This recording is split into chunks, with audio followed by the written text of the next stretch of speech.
BLT society दादों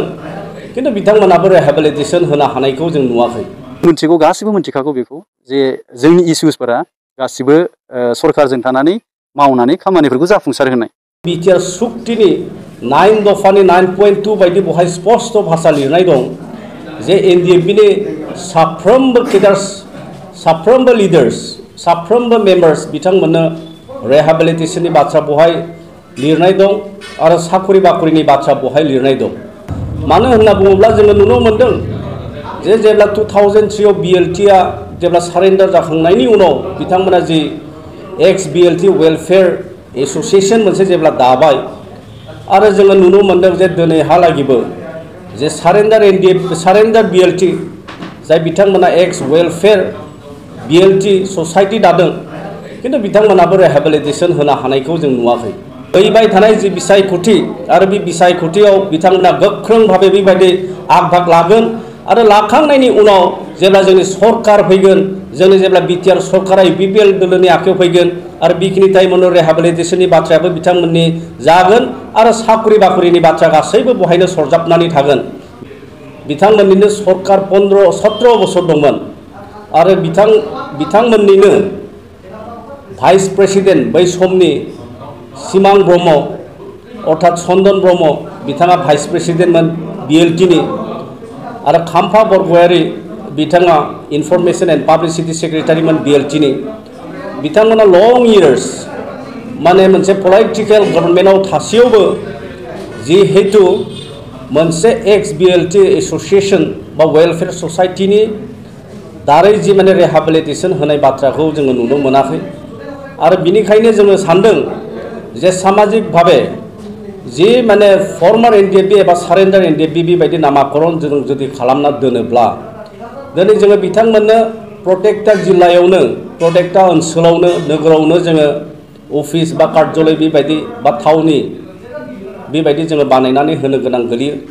आरो बेखिनि समाव जों नुनो मोनदों जे बिसेसकरि जोंनि सोमावसारारि जे लोगो बिथांमोना जे गोबाव सम जिहेतु जोंजों थाफाबाय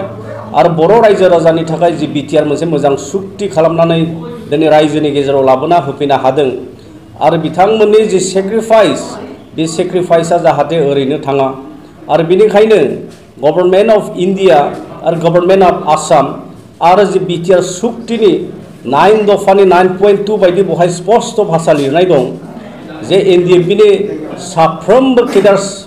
साफ्रोमबो लिडार्स साफ्रोमबो मेम्बार्स बिथांमोननो रिहेबिलिटेसननि बाथ्रा बहाय लिरनाय दं आरो साखरि बाखरिनि बाथ्रा बहाय लिरनाय दं। दा सामाजिक भावे जों जुदि नायो बिदि केम्पफोर आरो अफिसफोराव जुदि जोङो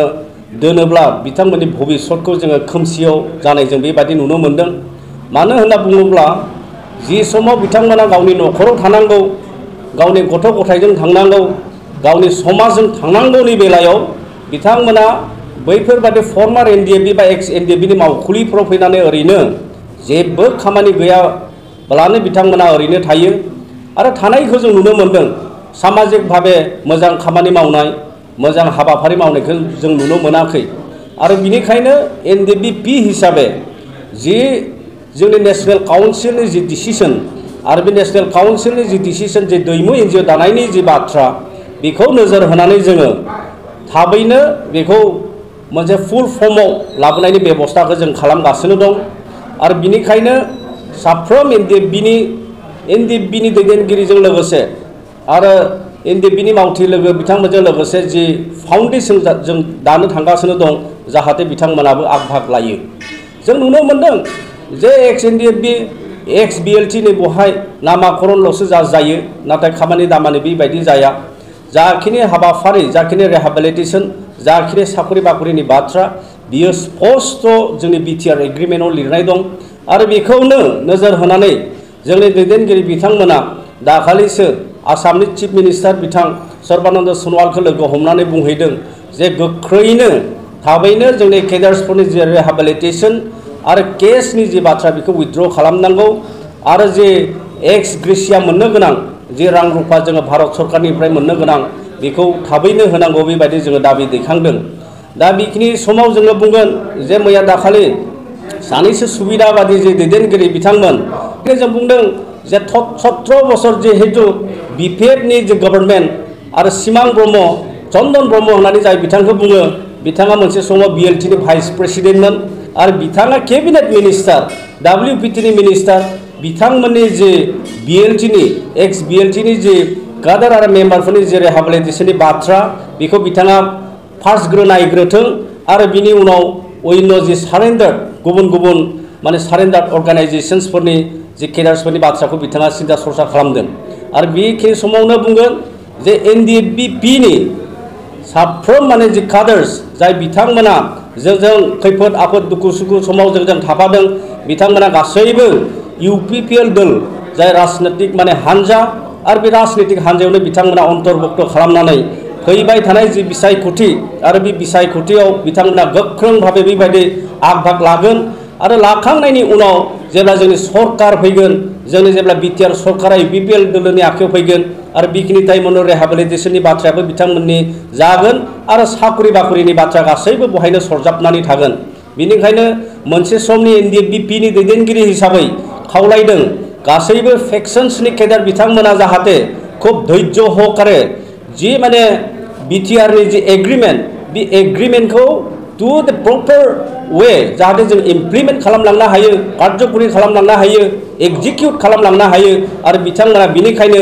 UPPL दलखौ जाहाथे बिथांमोना